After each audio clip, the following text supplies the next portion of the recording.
My name is Jim Farley. I'm the CEO of Ford, and this is Drive. I mean, I literally operate anything that says John Deere or Caterpillar on it. Bulldozers, backhoes, earth movers, cranes, big rigs, dump trucks, and I own 2 boats. But these Tonka toys became my foot in the door for driving.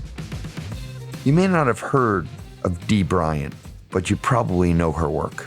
She's one of the most accomplished stunt drivers in the world. Dee has appeared in hundreds of movies and commercials. She's been a stunt double for Angela Bassett and Kerry Washington. And as you just heard, she does a lot more than reverse 180s and T-bone crashes. She does stunts in almost every kind of vehicle. She got her start in the industry by responding to a want ad for a female construction worker. I had gone through a 3-year apprenticeship called the Operating Engineers that taught me how to operate all and any form of heavy equipment, construction equipment. And I did that when I dropped out of college. My mother had passed away, so I had to find a way to support myself. And I saw a sign that said, "Women needed in construction." And I thought, I'm not going to swing a hammer or push a shovel all my life. So I want to operate the big Tonka toys.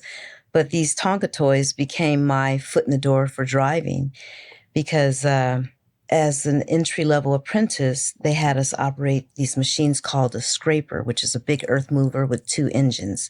Had a front engine and a rear engine. And just to pass time, I would race the guys and we would see who could get the most loads before lunch. And I would get behind the water truck and gun the rear engine, which would slide the back end of the machine around and hole shoot them. And they couldn't figure it out. A couple of guys rolled the machines trying to copy me, and I figured it out, steer into the slide and gun it. So applying that to a car became kind of second nature for me. It was your own skid pad. Absolutely. So what's the most challenging heavy equipment to operate and drive? Like what would be, if you took someone off the street, they just couldn't do it, it'd be too difficult. What would that be? Oh, definitely a crane. Oh, really? Yes. And a crane is what I specialized in because it's less wear and tear on your body. You're not bouncing around. You're not going over bumps. And you're stable and you're swinging, you're booming down. But you do have to travel the crane to get to another location. And my last big project before I just kind of let go of that career was the new Rams Stadium in Inglewood. But my buddy happened to get footage of me relocating the crane. It was the biggest crane on the job site. And I had to relocate it to the other side of the stadium in order to set the roof panels. And I had it in high-speed travel, and this is as fast as this thing could go. And he's literally walking alongside of me, filming. But I had over 400 feet of boom, which is the stick on the crane, traveling as well. And if you have to keep it at a certain angle, otherwise you'll flip the crane over. You go over a bump that's too high, you'll flip the crane over. So, right. But that's definitely the most difficult piece of equipment to operate. Would you actually be able to see what you're picking up or moving, or do you have to listen to people on the radio to do to manipulate the crane? I have to literally rely on the iron workers to guide my headache ball because I'm in the blind completely. So I always say a good crane operator is only as good as their phone man. We call him the phone man on the radio because I'm in the blind and he's telling me swing left, boom down, and I have to get a visual in my mind. And as long as he describes it perfectly, I landed right on the mark.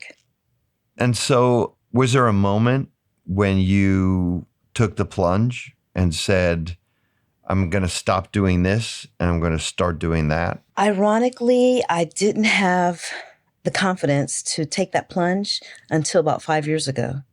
So I was a heavy equipment operator for years. But yes, it clicked about 5 years ago. And I realized that I was blocking my ability to prosper in my career as a stunt woman because I was holding on to this other job as an equipment operator.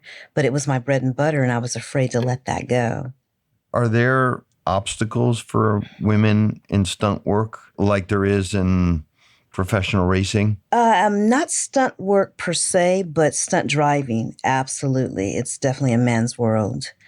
Till this day, if you look at a call sheet and say there's a high-speed chase sequence and there's 10, 15, what we call ND, nondescript drivers, they're not doubling anyone, 90% of them, if not 100%, are always men.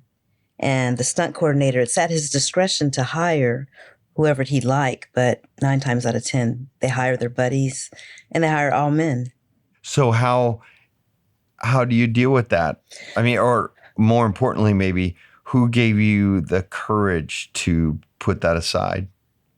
I actually, because I've always had my second job as a crane operator to fall back on, I I've, see. I've never had the need to bite my tongue. So I've always Got it. been outspoken in this industry. And Got it. I'm kind of known as the bad girl Good. because of it. Yeah. Tell me about your first car. My very first car was a Chevy Impala, I believe a 1976 Chevy Impala. And my dad bought it for me when I was a senior in high school. He found it. It was a garage find, and it was in pristine condition. But it was funny because my dad was a bit of a drinker, and I remember him bringing the car home, and he said, "Okay, baby girl, let's go around the corner." And he was passing out in the back seat. And every time I saw him kind of close his eyes, I would just gun it. And then he'd wake up, and then I'd just slow down. And he'd say, "Are you okay?" "Oh, yeah, Dad, I'm fine." And he'd doze off, and I'd just kind of slide it around the corner and gun it. I from day one, always had kind of an adrenaline junkie. And I hate to use that term because people apply that to stunt professionals, which were not adrenaline junkies at all, but I was definitely as a child. So how do you think you got into cars and driving and being good at driving? Like, where did it come from? I dated a guy in high school, or college actually, and he was a street racer. And it was long before the whole Fast and the Furious phase. Yep. But he was literally a street racer in my city. And he had this car that no one would race him because he had nitrous, which was kind of a cheat. You know, the guys that had a little money had nitrous in their cars. And he would put me in the seat and say, "Okay, you guys won't race me, race a girl." And they would. And he would just tell me, hold on, just hold on and don't crash. And so, of course, it was a bit more than that. I had to learn how to, maneuver the vehicle in case something jumped out in front of me, a dog or anything. And so it just kind of became a passion of mine. Street racing in LA, I mean, that's like serious stuff, being in the car industry. I know like that's a big deal. Did you ever feel pressure because of that? Because it's like legit, really difficult place to compete. Oh, for sure. And the pressure was, he would always tell me, "If you see the cops, run and meet me at my apartment." And that would always scare me because if I saw, flashing lights or a police car, even without flashing lights, sometimes the cops would just leave us alone. Like, it was back in the late 80s. So they would think, well, these kids are just, they're not harming anyone. We were on an industrial street where there was no residents, no kids. Yep. But my heart, I just remember my heart would always just beat out of my chest whenever I saw the black and whites. Like, oh God, do I run? Do I not? Do I say, what do I do? So, of course, back then it wasn't a felony yet. Now evading the police officer is a felony. Yeah. I wouldn't even think twice about doing that. But I do say that I'm glad that I grew up in that era where we could, have fun and just release a little of the teenage anxiety that we used to have. And it was not hurting anyone. So most people, I race cars for fun. For me, it's my yoga. And but most people think, oh, yeah, it's aggressive and it's a macho. No, that's actually the opposite. I actually concentrate really hard and completely relaxed after I'm done. And it's actually the only thing I think of that is relaxing after it's done. Take us through what you do to prepare for a scene. You're going to do what you do. How do you prepare? Because I think it's probably a lot different than people think. Oh, for sure. First of all, I discuss with the stunt coordinator what the scene entails and what maneuvers will be required. For example, the one for the rookie, the pilot series, a pilot episode, I had to portray this woman who's an FBI agent, and she's going through Quantico training facility, and she's learning how to do high-speed car chases and maneuvers. And the instructors in the passenger seat with her, and he doesn't know that she's actually a drifter. Mm. So the instructor is telling her to do certain maneuvers, and she's just totally disregarding him. And she's drifting the car and scaring the crap out of this guy. And then all of a sudden, a bad guy flies through with a beautiful Mustang. Okay. And so the pursuit ensues, and I'm chasing this guy, and then I have to pit maneuver him to stop Got it. him. But I wasn't able to hit the car in reality. They said, Dee, we only have one of these cars. Please don't hit it. But you have to make it look like you're slamming into this quarter panel. So I had to hit this guy, and he did a 90 as the reaction. But I came within inches of that Mustang, and it was gnarly. But to answer your question, to prepare for this, because I was doing reverse 180s and all these different maneuvers, I took out my Dodge Charger, which was the vehicle that, the FBI drive. I took that out and just practiced the different maneuvers, the reverse 180s, perfect them, just brush up, and sliding 90, drifting a little bit, sweeps. And I just go out to Willow Springs and practice whatever I know we're going to shoot that day. And sometimes it won't be exactly what I'm shooting, because you never know until the day. But at least I always feel good about when I walk onto set, like, I know I can do this.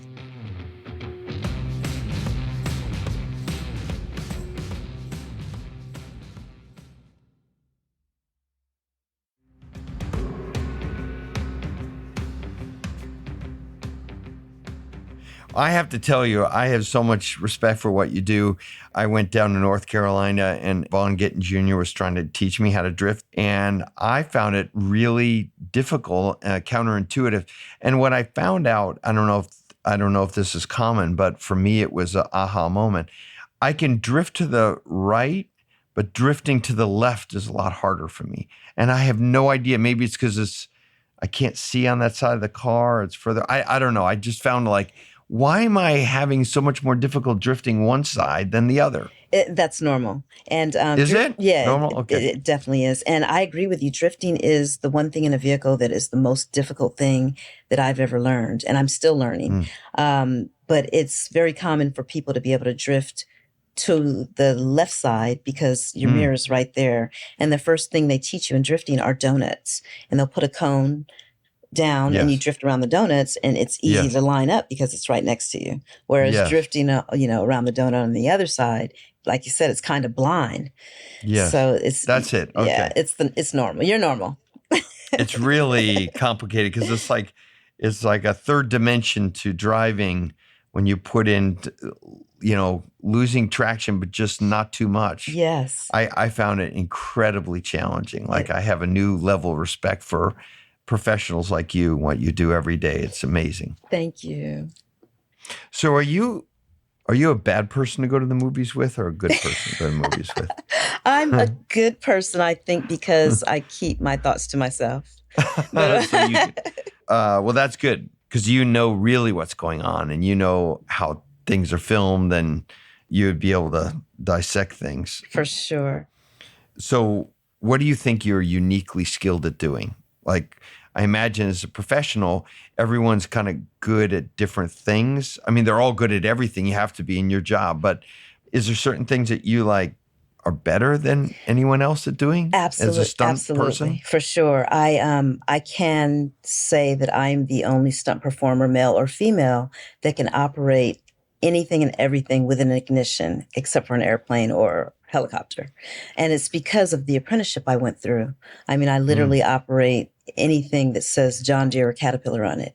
Got it. Bulldozers, backhoes, earth movers, cranes, big rigs, dump trucks. And I am a very competent boat driver. I own 2 boats. So I did a film in Colombia over the summer where I did a high sequence boat chase, which was a lot like a chase sequence in a car, but the first time I've ever done it. And it was the same situation where the bad guy is slamming into my boat. Do you get nervous? What scares you? I not a lot scares me. I think the thing about that sequence that scared me was the fact that I was tied into the boat, because it was so rough. The slamming was so rough that it would have thrown he or I out of the boats had we not been tied in. But the other guy hit me so hard at one point that the boat actually flipped sideways and I thought it was going to go over. And I kept thinking, oh my God, I'm tied in. I don't know if they'll get to me in time. So I actually, in the next take, I untied my lanyard. And then when he slammed into me, I lost the steering wheel and kind of slid to the side. The boat went through the bushes, through the mangroves. And then by the time I grabbed the steering wheel, I steered back out and got right behind and back into the chase. And the director's yelling on the radio, oh my God, that was awesome. It looks so realistic. And he didn't know I untied it. It was realistic. So That's good. yeah, so that was fun, but it was definitely scary. So it looks like we kind of now know that in our industry that the first manifestation of like self-driving should be probably a highway on a sunny day where we have the system, the software and the hardware, the senses, sensing to allow the customer to take their eyes off the road. As a professional, what do you think about, we call that level 3 autonomy. What do you think about that? Like, is that a good thing? Because we're going to give a lot of people time back. Yes. On the other hand, so what's your view of autonomy? I think it may be useful to someone, not myself, because I'm too much of a control freak. I literally, I have that feature on my EV and I play with it and I'll take my hands off the steering wheel, maybe this much, and then put them back on because I just can't imagine an item controlling my life, basically, controlling, my fate. But you use elevators; they're autonomous. True, very true. You trust them. That's a good point. But I think because I grew up going, using elevators as a child. Yes, maybe yes. Had this been a feature that I had as a child, I'm sure I'd be comfortable with it. So I think the next generation will absolutely embrace it. It's interesting you say that because we're finding that the largest obstacle for people taking their hands off the steering wheel, like you said, is trying it, doing it for the first time. When they do it, they go, oh my God, the system's great. Now the system we have, Blue Cruise, it'll like move over if there's a heavy truck next to you within the same lane. It keeps the corners really nicely at highway speeds. It's amazing how sophisticated it's gotten. But we still find exactly what you said, as we're all taught, and of course you're a professional, is never, ever take your hands off the wheel. In fact, never even put one hand on the wheel.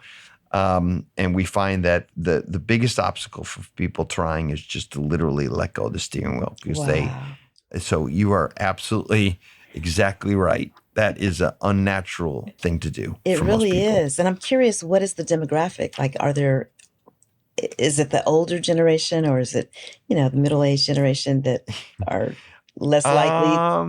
I think, generally younger people are more interested in trying new things. So especially in a car. For me, in my age, I remember the moment when ABS became, a big deal in our industry. A lot of people had crashes and, ABS was going to did save a lot of lives. And, for that first moment when you really slam on the brakes and you started getting a pulsing of the system working, a lot of people took their foot off the brake. Older people, because they were taught like something's wrong. Right. And actually the vehicle was doing its job, braking faster than if you had locked up the tires. So I think it's, generally we're animals of behavior. So, and repetition puts it back in that reptilian part of our brain. And so letting go of the steering wheel or the older you are, the less natural it is. Absolutely. I agree. So, yeah. So do you have any advice for me as a CEO of Ford? Well, maybe different color options for next season. Okay. Yeah. Can you be more specific? Anything that we're missing? I think I love I can't remember the name of it, but it's the orange one. The orange. Yeah, I love that color. I think the only problem with it is a lot of people think that probably a target for highway patrol. Yeah. So CHP. Yeah, CHP. They're like, you can't get away with too much with a bright colored car. But I love my black car. It's just so difficult to stay clean. Yes. To In keep that LA, one clean. that's Yeah. tough. Yeah. Yeah. But there's this gray silverish, Uh-huh. you know what I'm Yep. talking about? Oh, I do. Yes. Yes. Yep. Yeah, it seems like well, it's interesting to me because I study globally what's the most popular colors. Oh, And it's changed a lot over the last like 5 years. huh. When I joined the industry, the most popular colors were red, but black, especially black. Now the most popular color globally is white by far, Really? because the Hmm. China market in Asia, white is purity, and the China market has gotten to be the biggest in the world now. So, Oh, so they have a big influence. But here in the U.S., I think silver and then a whitish kind of silver is getting to be really trendy and popular. okay. Okay. So you're a motorcycle person. I am. I've been reading about it, and I'm also a motorcycle person. I'm on the board of Harley Davidson too, and Wow. so tell me how you got into motorcycles, because that's a whole different thing than cars. Totally different, but again, it has an ignition, so it's something that That's a theme here. right, Yeah. has an Yeah. ignition, and you can go fast. Well, my dad bought me my first motorcycle when I was 11 years old. It was a dirt Oh my bike, gosh. and Really? he was big into Harleys. He actually belonged to a club. In retrospect, now that I think about it, I believe he was a club member, because I remember Okay. all of his buddies used to come to our house and they'd be wrenching on their bikes in our garage, and they were all Harley Davidsons. So he Cool. bought my brother and I motorcycles. My brother was 5 and I was 11. And it was dirt bikes, of course. And then when we got older, both my brother and I both got street bikes, and he hated Oh. it. Yeah, because they're really fast. Yeah, and they were Really crotch fast. rockets. They weren't Yeah, cruisers. really fast. Yeah, so he Yep. would always fuss at me, get off that thing. And I go, well, you're the one that taught me how to ride it. Oh my God. See, this is scary to me because my daughters, like, I knew that they were going to drive. So I thought the best thing for them to do is to learn how to ride a dirt bike, because it's all the basics are there. Yep. Control and so they're really into it now. Actually, we ride together, dirt bikes and stuff. But now I didn't realize it was a gateway It is. to fast cars and motorcycles. Beware. But the good thing is, learning how to ride a motorcycle definitely taught me how to drive a stick. And I learned how to drive a manual shift at the age of 13. And it just came naturally because of the motorcycles. So it's been you easy. really are amazing, because you can operate a crane, any kind of equipment, any kind of heavy, truck, motorcycles. I mean, that's pretty amazing. Buses. Thank you. Yeah. Wow. And I'm very comfortable with large vehicles because of it. Is there anything that we didn't talk about about you that people would not know about you? I love country music. Because you do. Yeah, I do. I'm a country music fanatic.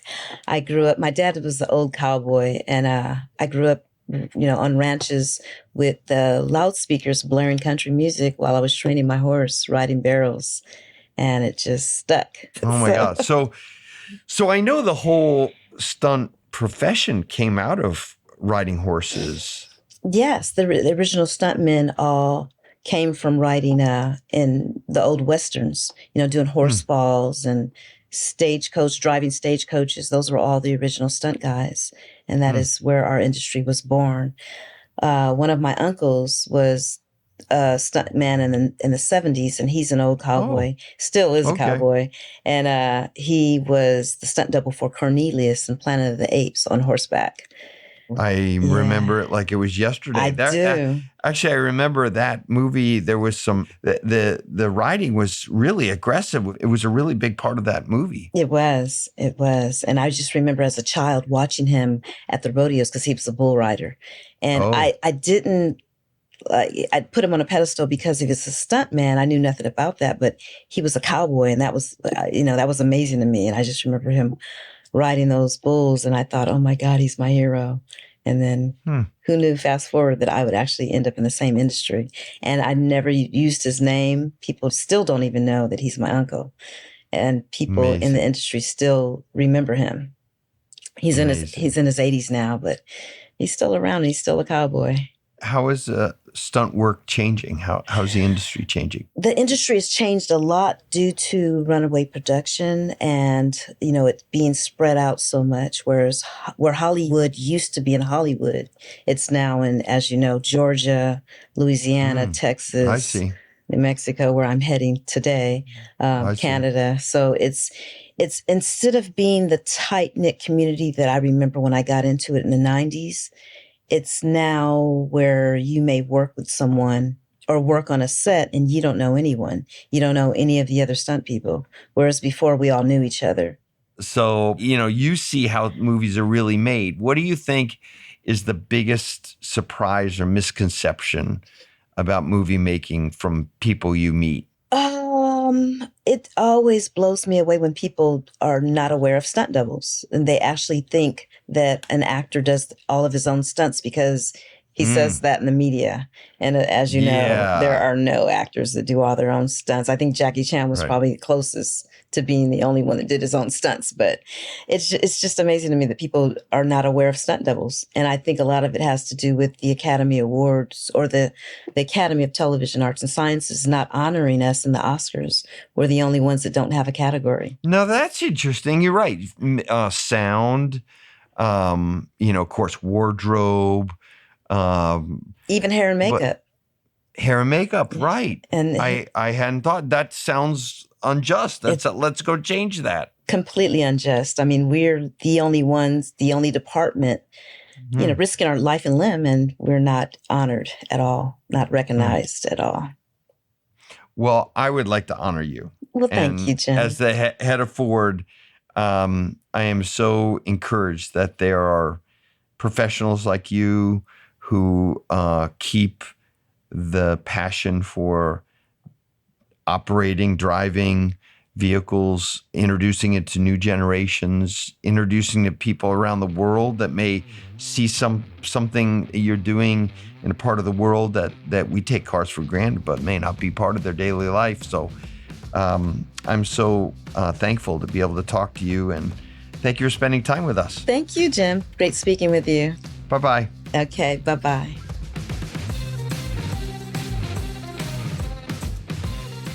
Drive is produced by Jesse Baker and Eric Newsom of Magnificent Noise. Our production staff includes Julia Natt, Eva Walchover, and Kristen Muller, with help from Lori Arpin, Krista Gentile, Max Owen Dunell, Catherine Sanders, Darnell Macon, and Mark Truby. Our host is Jim Farley, and this is Drive.